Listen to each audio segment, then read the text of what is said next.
Саламатсыңар балдар. Биз бүгүн силер менен жат жазуу жазабыз.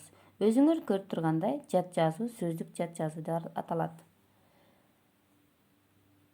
Жана ошондой эле ар бир тапшырманын сөзүнүн маанисин түшүнүп алуу мүмкүнчүлүгү бар.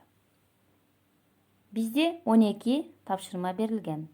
Демек, биринчи сөздүн мааниси балык өстүрүүчү айнек идиш.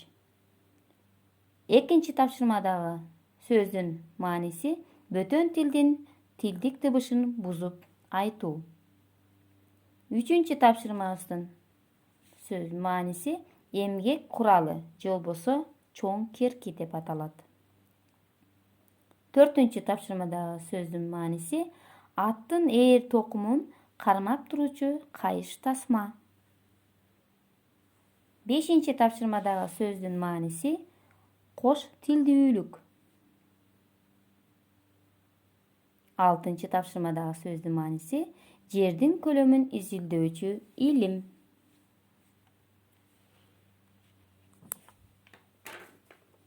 Жетинчи тапшырмадагы сөздүн мааниси чычкандын баласы.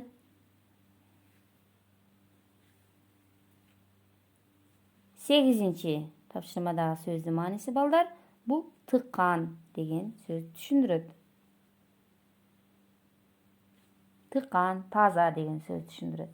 Тогузунчу тапшырмадагы сөздүн мааниси бул кыш мезгилине тиешелүү, аяздуу, суук. Ал эми 10-чу тапшырмадагы сөздүн мааниси эртең мененки чөптүн майда тамчылары. 11-чи тапшырмадагы сөздүн мааниси акылман, жол башчы, акылдуу деген сөздү түшүндүрөт. Ал эми жат жазууну жыйынтыктоочу 12-чи тапшырмадагы сөздүн мааниси жапайы, бүлдүркөн. Анда эмесе балдар, бүгүнкү сабакка катышканыңар үчүн жана окууларыңарга ийгиликти каалаймын. Саламатта болгула. Рахмат.